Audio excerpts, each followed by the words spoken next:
কিতাবে পাওয়া যায়।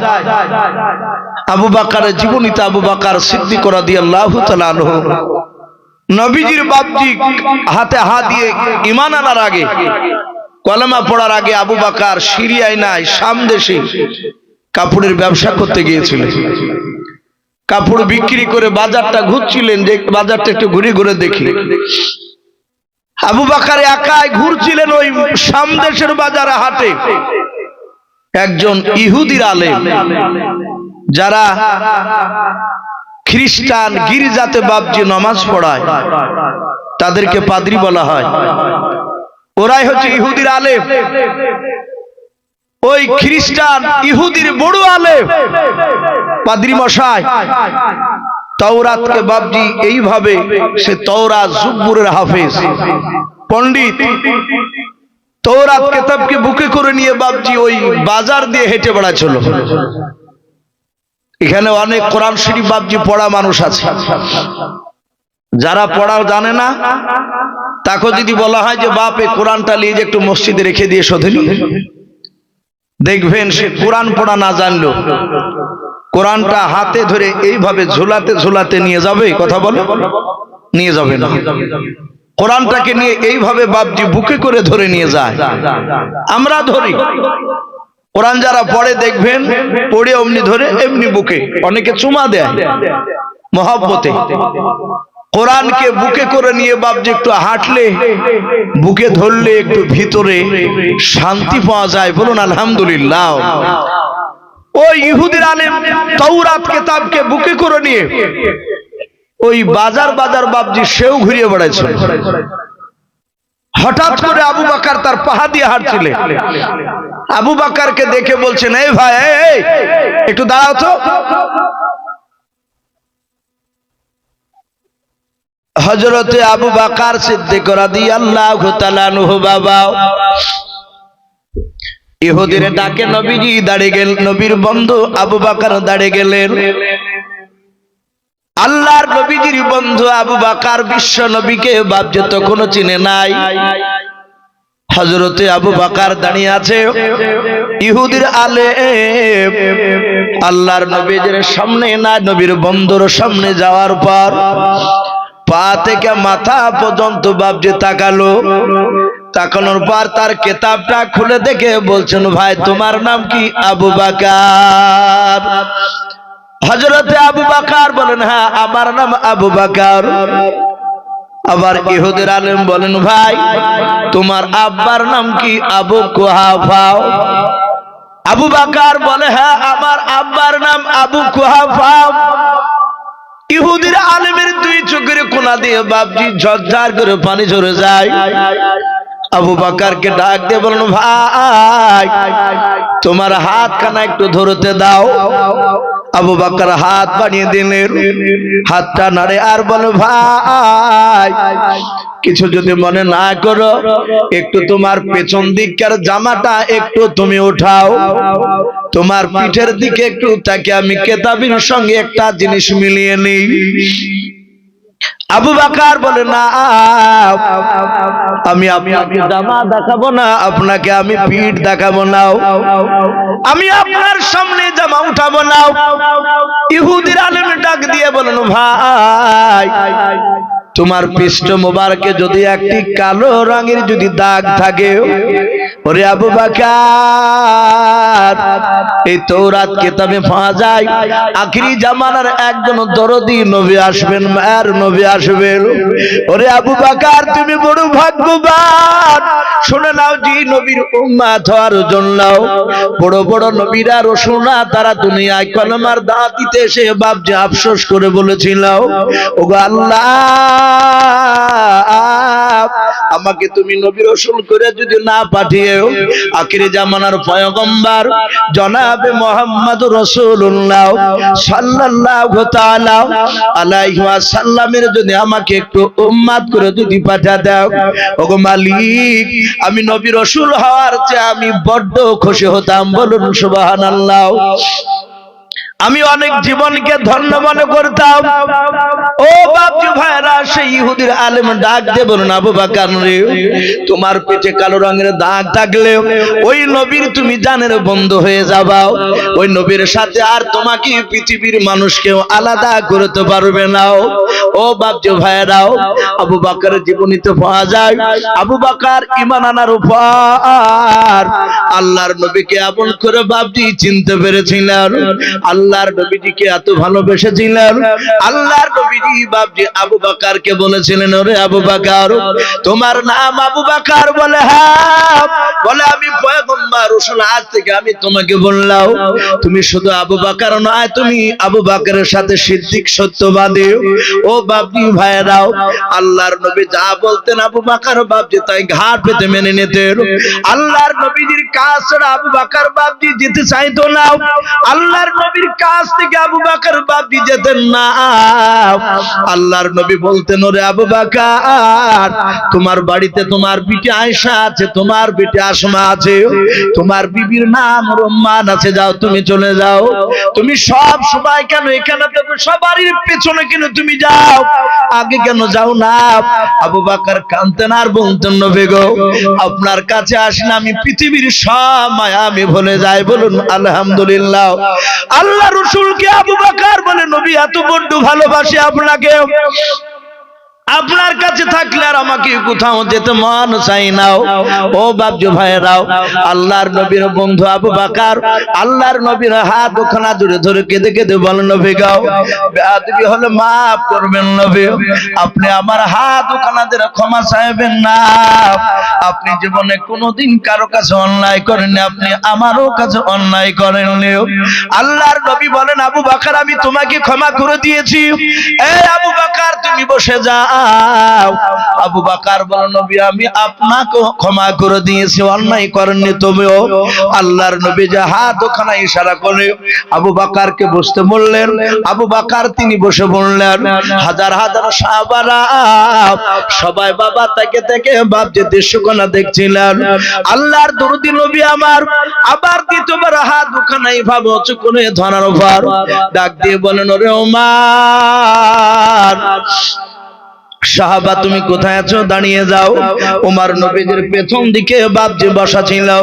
ওমর দৌড়ে এসে আল্লাহর নবীজির পা দুখানা বাপজি প্রথমে ধরা নাই, হাত দুখানা ধরেছিলেন। আবু বকর বলেন, ফেদা কানাই। হযরত ওমর বলেন, ফেদা কাবি উম্মি ইয়া রাসূলুল্লাহ। আল্লাহর নবীর পা দুখানা বাপজি ওমর ধরে বললেন, ওগো নবীজি, আপনার এই পায়ে তোলা আমার বাপ মা কুরবান হয়ে যাও। ও নবী, কেন আপনি আমার হাত দুখানা ধরতে চাইলেন বলেন? আল্লাহর নবী বলেন, ওমর,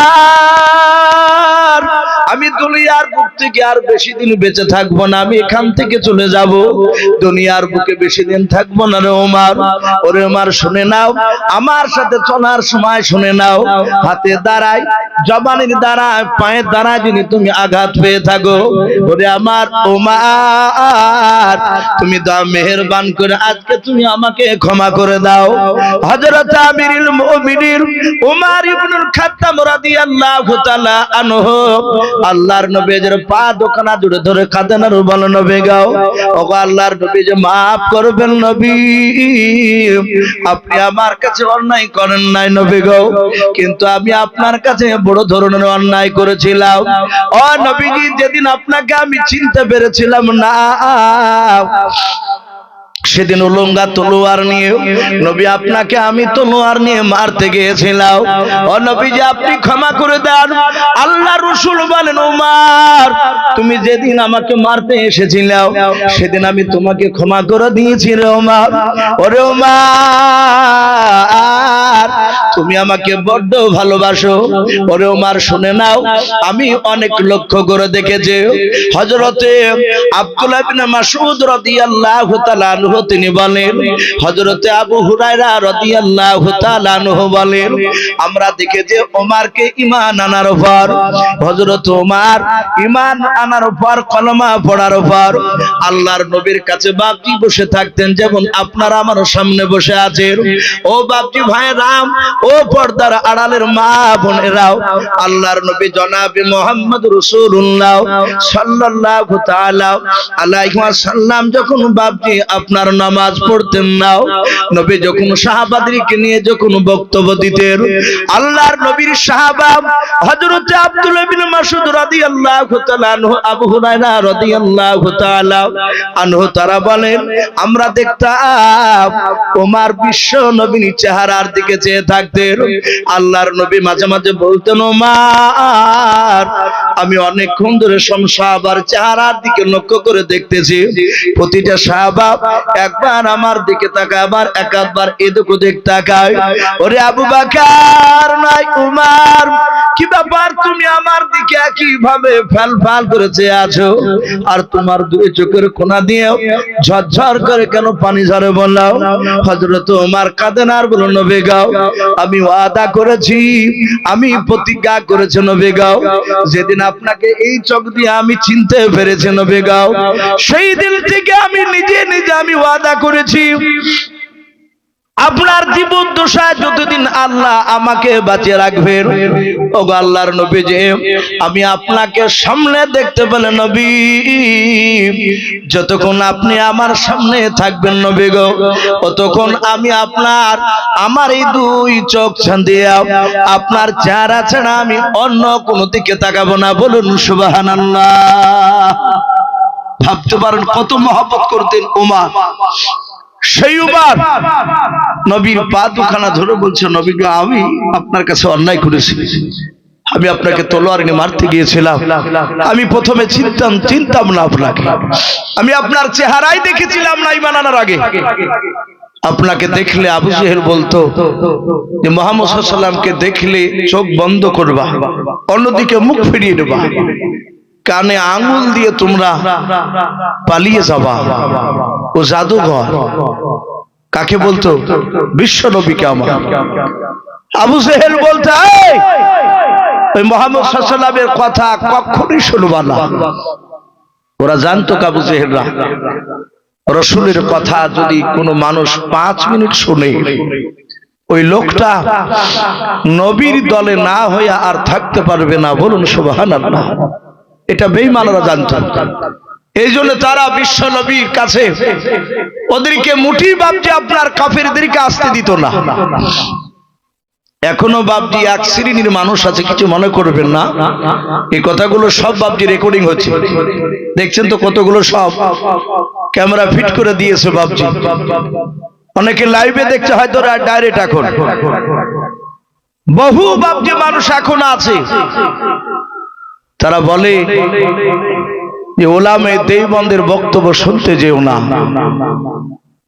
আমার জীবনে দেখেছি একটা মানুষ আমাকে এসে বলছেন, হুজুর মাফ করবেন,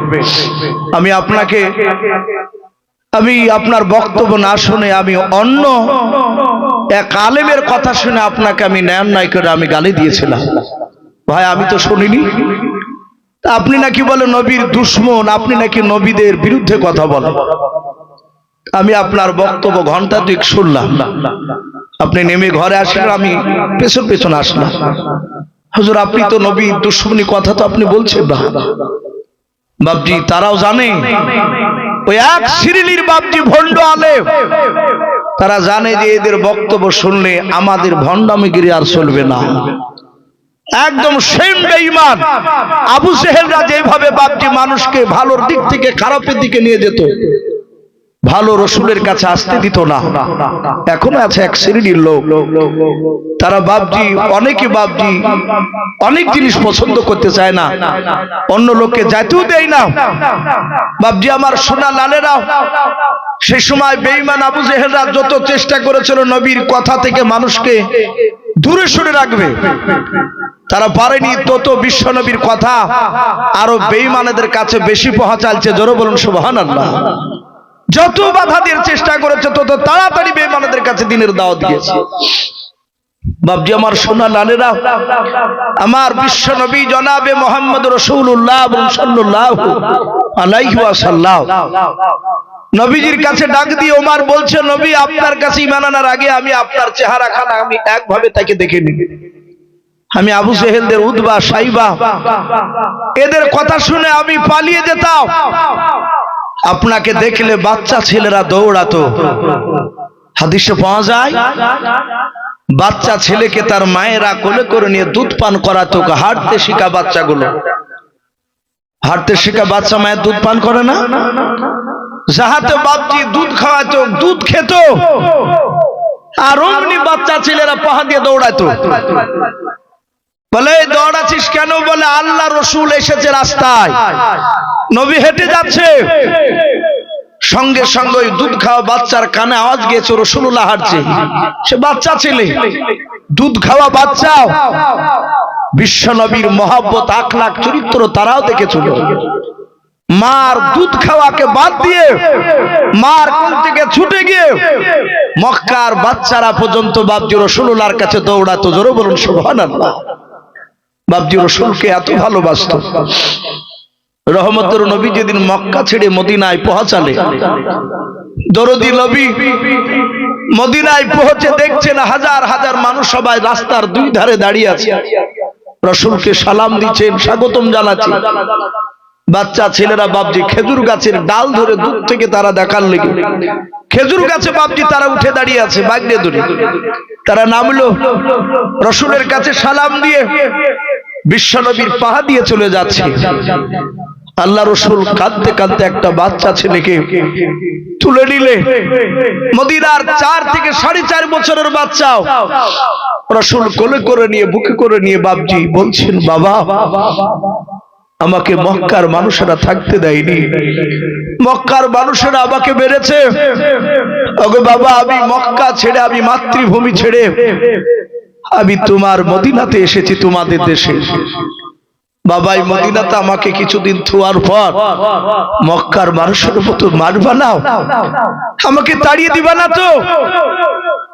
4 থেকে 4.5 বছরের বাচ্চা কতটুক বলতে বলো? ওই বাচ্চার গার্জেনেরাও মদিনার বয়স্ক লোকেরা তারা হতবাক হয়ে তাকিয়ে আছে। দেখে বাচ্চা ছেলেটা জবান দিয়ে বাপজিকে উত্তর দেয়। আল্লাহর নবী কোলে করে নিয়ে বাচ্চাটার দিকে তাকিয়ে নবী কাঁদেন আর বলেন, বাবা তুমি কি মদিনার মানুষে মক্কার মানুষের মতো তোমরাও কে তাড়িয়ে দেবে না আমাকে এখান থেকে? 4 বছরের 4.5 বছরের বাচ্চা ছেলেটা আল্লাহর নবীজির চোখ দিয়ে গড়া পানিটা, বাচ্চা ছেলেটা 2 হাত দিয়ে বাপজি নবীর চোখের পানি মোছাছেন, আর বাচ্চা ছেলে কাঁদেন কাঁদেন কাঁদেন না, বাচ্চা ছেলে চোখের পানি মুছে দিয়ে নবীর কপালে বাপজি বাচ্চা চুমা দেয়। আল্লাহর নবীজির কপালে চুমা দিয়ে কাঁদেন আর বলেন, গো নবী আপনাকে আমরা মদিনাতে পেয়েছি, মদিনা থেকে আর কোনদিন নবী আপনাকে তাড়ব না। ও নবীজি চিন্তা করবেন না, ও নবী আপনাকে এত আমি ভালোবাসি, আমরা এত ভালোবাসবো নবী গো, প্রয়োজনে আপনার পায়ে তোলা আমার বাচ্চা ছেলের জানটাও কুরবান করে দেব। বলুন সুবহানাল্লাহ। ও বাপজি ভাইরা, আল্লাহর নবীর এরকম আখলাক চরিত্র দেখে বাপজি সবাই মানুষেরা মুগ্ধ হয়ে যেত। আল্লাহর নবী জনাবে মুহাম্মদ রাসূলুল্লাহ সাল্লাল্লাহু তাআলা আলাইহি ওয়াসাল্লাম হযরত ওমরকে ডেকে বলেন, ওমর রে আমি তোমাকে ক্ষমা করে দিয়েছি ওমর, আমি কারো উপরে আমি রাগ রাখি না। ওমর তুমি বসে যাও। ওমর বসে পড়লেন। আল্লাহর নবীজি হাত দুখানা আবার আস্তে করে উঁচু করে ধরে নবী বলেন, আমার জামাই উসমান তোমার হাত দুখানা তুমি ধরতে দাও। উসমান গনি রাদিয়াল্লাহু তাআলা নবীজির বাবা আপন জামাই থেকে জুন্নুরাইন বলা হতো। জুন্নুরাইন এই কারণে বলা হতো তুই নূরের অধিকারী। আপনারা অনেকে মনে ভাববেন তুই নূরের অধিকারী কেন বলা হতো? আল্লাহর নবীজির 2 মেয়ের সঙ্গে বাবা ওসমান গনি রাদিয়াল্লাহু তাআলা আনহুর বিয়ে হয়েছিল। প্রথম বিটের সাথে বিয়ে হয়, ওসমান গনির সাথে বিয়ে হওয়ার পর আল্লাহর নবীর বিটি বাপ ইন্তেকাল করে। আল্লাহর নবী দেখলেন এত সুন্দর জামাই উসমান গনি, এত সুন্দর বাপজি দামি সাহাবা।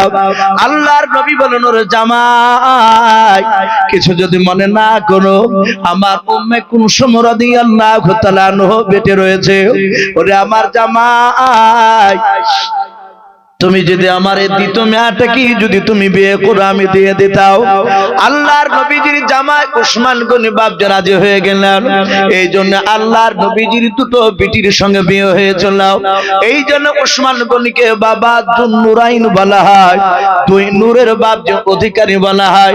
উসমান গনি এত বড় দামি সাহাবা ছিলেন বাবা।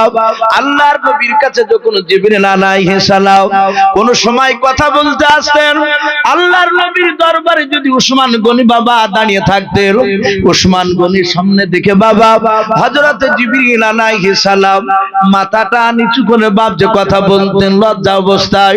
আল্লাহর নবী বলতেন, ওরে আমার জিবরিল ভাই, কি ব্যাপার তুমি লজ্জা বোধ কেন করেছো বলো? এই জিবরিল তুমি মাথা কেন তুলে কথা বলো না? হযরত জিবরিল আস্তে করে বলতেন, নবী গো আপনার জামাই উসমান গনি দাঁড়িয়ে আছে, ওনাকে দেখে আমি বড্ড লজ্জা পাই। বলুন সুবহানাল্লাহ। এত দামি সাহাবা বাপ উসমান গনি, আল্লাহর নবী জনাবে মুহাম্মদ রাসূলুল্লাহ সাল্লাল্লাহু তাআলা আলাইহি ওয়াসাল্লাম হাত দুখানা জোরে জোরে কেঁদে কেঁদে বলেন, ও উসমান গনি তুমি আমাকে ক্ষমা করে দাও। আল্লাহর নবী জনাবে মুহাম্মদ রাসূলুল্লাহ সাল্লাল্লাহু তাআলা আলাইহি ওয়াসাল্লামের হাত দুখানা ধরে উসমান গনি বলেন, নবী গো আপনি অন্যায় করেননি। ও নবীজি আমি সাহাবা আপনার হয়তো অন্যায় করে ফেলেছে, আপনি আমাকে ক্ষমা করে দেন। আল্লাহর নবী বলেন, উসমান গনি আমি তোমাকে ক্ষমা করে দিয়েছি। ও বাপজি ভাইয়েরা, এইভাবে নবী আমার এক এক করে সাহাবারা হাত ওখানা ধরে আর ক্ষমা চাই। হযরত আমিরুল মুমিনিন হযরত আবু বকর সিদ্দিক রাদিয়াল্লাহু তাআলা আনহু তিনি বাবা দাঁড়িয়ে দাঁড়িয়ে দেখলেন নবী আমার এক এক করে বাবা সব সাহাবারা হাত ধরে ক্ষমা চাইবেন। অনেকগুলো সাহাবারা হাত ওখানা ধরে ক্ষমা চেয়েছেন। আবু বকর দেখলেন এইভাবে কয়েক হাজার সাহাবা নবী এক এক করে ক্ষমা চাইলে নবীজিকে বাপ জামাদের অপমান করা হবে, না না এটা করতে দেওয়া যাবে না। হযরতে আবু বকর বলেন, নবীজি আর আপনি কোন সাহাবার কাছে ক্ষমা চাইবেন না। আল্লাহর নবী বলেন, ওরে আমার সাহাবা আবু বকর কেন আমি ক্ষমা চাইবো না? বলেন, নবী গো কোন সাহাবা, ও নবী এখানে যতগুলো সাহাবা আছে আপনি কারো কাছে অন্যায় করেন নাই, বরঞ্চ সব সাহাবা আপনার কাছে অন্যায় করেছে। ওগো আল্লাহর নবী যে, ও নবীজি আমি সব সাহাবার পক্ষ থেকে আমি আপনার সাথে কথা বলতে চাই। আল্লাহর নবী বলেন, আবু বকর তুমি তাড়াতাড়ি বলো। হযরতে আমিরুল মুমিনিন হযরতে আবু বকর সিদ্দিক রাদিয়াল্লাহু তাআলা আনহু নবীকে ডাক দিয়ে বলেন, নবী আপনি পবিত্র জবানে বলেছেন গোটা সব সাহাবার চেয়ে আপনি দামি সাহাবা আবু বকর। আল্লাহর নবী বলেন, হ্যাঁ আবু বকর এটা আমি বলেছি, সব সাহাবার চেয়ে তুমি দামি সাহাবা। ওগো আবু বকর তুমি কেন এই কথা বললে বলো? বলো নবী আপনি যেদিন থেকে এই কথা বলেছেন সব সাহাবারা আমাকে দামি বলে মানে। ওগো আল্লাহর দরদি নবী আপনি এইভাবে প্রতিটা সাহাবার কাছে আপনি ক্ষমা চাইবেন না। আল্লাহর নবী জনাবে মুহাম্মদ রাসূলুল্লাহ সাল্লাল্লাহু তাআলা। একটি ঘোষণা, বিদেশি মেহমান যারা আছেন তিনাদের জন্য কিছু আহারের ব্যবস্থা করা হয়েছে মসজিদে, আপনারা অল্প অল্প করে গিয়ে খেয়ে আসবেন। মা বোন যারা আছেন তিনাদের জন্য ব্যবস্থা আছে, আপনারা মসজিদের পাশে বক্তব্য, সে বক্তব্যে গিয়ে আপনারা খাওয়া দাওয়া করে আসুন। আল্লাহর নবী জনাবে মুহাম্মদ রাসূলুল্লাহ সাল্লাল্লাহু তাআলা আলাইহি ওয়াসাল্লাম নবীজিকে ডাক দিয়ে বলেন, ওগো নবী প্রতিটা সাহাবা আমাকে সেদিন থেকে বড় বলে মানে, সব সাহাবারা আমাকে মুরব্বী সাহাবা বলে। ও নবীজি আমার সামনে সাহাবারা মাথা তুলে কেউ চোখটা রাঙা করে কোনোদিন কথা বলে নাই। ওগো আল্লাহর নবীজি সব সাহাবার পক্ষ থেকে নবী গো আমি দায়িত্ব নিয়ে আমি আপনাকে ক্ষমা করে দিলাম। ও নবী যে এক এক করে সাহাবার কাছে আর ক্ষমা চাওয়া লাগবে না। ওগো নবীজি আপনি একবারে সবাইকে আপনি অন্তর থেকে ক্ষমা করে দেন। আল্লাহর নবী আবু বকরকে জোরে ধরলেন, ডাক দিয়ে বলেন আবু বকর তুমি সব সাহাবার দায়িত্ব নিয়ে ক্ষমা করলে? বলে হ্যাঁ। ও নবী আপনি চিন্তা করবেন না, কোন সাহাবা আমাকে আঙুল তুলে কথা বলেনি এতদিন, মনে হয় আর বলবে না। ওগো নবী সবারই পক্ষ থেকে আমি আপনাকে মাফ করে দিলাম। আল্লাহর নবীজিকে ডাক দিয়ে বলেন নবী আপনি ক্ষমা করে দেন। আল্লাহর নবী বলেন আবু বকর আমি রাসূল পয়গম্বর সব সাহাবাকে আমি ক্ষমা করে দিলাম। বলুন সুবহানাল্লাহ। আল্লাহ রাসূল যখনই বললেন আমি ক্ষমা করে দিলাম, হঠাৎ করে বাপজি দেখছেন সাহাবার কয়েক হাজার সাহাবার মাঝ থেকে একজন সাহাবা দাঁড়িয়ে বলছেন গো আল্লাহর নবীজি। সব সাহাবারা তাকালেন। আল্লাহর নবী বলেন ওরে সাহাবা কি ব্যাপার তুমি আমাকে কেন ডাক দিলে বলাও? ওই সাহাবা দাঁড়িয়ে বলছেন নবী গো সব সাহাবারা আবু বকরকে দায়িত্ব দিতে পারে ক্ষমা করার জন্য আপনাকে, কিন্তু নবীজি আমি আপনার সাহাবা আমি আপনাকে মাফ করব না। বলুন আলহামদুলিল্লাহ। রাসূলকে বাপজি বলছেন ডাইরেক্ট যে আমি আপনাকে মাফ করব না। রাসূলুল্লাহ অবাক হয়ে গিয়েছেন। হাজার হাজার সাহাবা বাপজি সকলে নিস্তব্ধ। এখানে করছে সাহাবা। মনে আছে বাপজি সেই সাহাবার নাম কি? হযরতে সাদ ইবনে আবি ওয়াক্কাস, নবীজির হাই র‍্যাঙ্কের সাহাবা। যেমন তেমন সাহাবা নয়, তার জীবনীতে এসেছে বাপজি রাসূলকে প্রথম যেদিন চিনেছিলেন, রাসূলকে বাপজি যেদিন ঈমান আনে সাদ বিন আবি ওয়াক্কাস তার জীবনীতে পাওয়া যায়। আপনারা সকলেই শুনেছেন নবীর নানার দেশে কলমার দাওয়াত দিতে গিয়েছিলেন নবী। সেখানকার লোক মেরেছিল না ভালোবেসেছিল? কথা বলে। প্রথমে মেরেছিল। তাইফ নগরের যুবক ছেলেদেরকে বৃদ্ধ মানুষেরা লেলিয়ে দিয়েছিল। নবীজি রক্তাক্ত শরীর নিয়ে ওই তাইফ নগরী বাপজি মাঠের ভিতরে একটা খাজুর গাছের ছায়াতে দাঁড়িয়ে রাসূল কাঁদছেন আর বলছেন ওগো আল্লাহ তায়েফবাসীর যুবকরা আমাকে চিনতে পারেনি। ওগো আল্লাহ ওরা চিনলে আমাকে মারতো না। ওগো মালিক আমি তোমার কাছে দোয়া চাই, আমি ওই যুবকদের জন্য দোয়া করি তাদের উপর তুমি নারাজ হয়েও না, তুমি তাদেরকে ক্ষমা করে দাও। আজ তায়েফবাসীর যুবকরা চিনতে পারেনি, আগামী দিনে চিনবে, আমাকে ওরাই চিনবে। আমার রাসূল এইভাবে কাঁদছেন আর দোয়া করছেন। আর এই সাদ ইবনে আবি ওয়াক্কাস ওই খেজুর গাছ থেকে বেশ কিছুটা দূরে একটা আঙ্গুরের বাগানে তিনি কাজ করছিলেন। হঠাৎ নবীর কান্নার আওয়াজ, মাথা তুলে এভাবে তাকে দেখছে, রক্তাক্ত শরীর, রাসূলের পাঞ্জাবিতে রক্ত লেগে শরীর বেয়ে রক্ত বাপজি, পায়ে জুতো থেকে গিয়ে লেগেছে, জুতোতে জমাট বেঁধে গেছে রক্ত। চারিদিক থেকে পাথর মেরে রাসূলকে মেরেছিল। সাদ ইবনে আবি ওয়াক্কাস তাড়াতাড়ি আঙ্গুরকে ছিঁড়ে চিবিয়ে রস বের করে এক গ্লাস রস নিয়ে গিয়ে রাসূলের পেছনে দাঁড়িয়ে বলছে ওগো যুবক এভাবে তোমাকে কারা মেরেছে? কারা মেরেছে তোমাকে? ওরা তো মানুষ না বাপজি।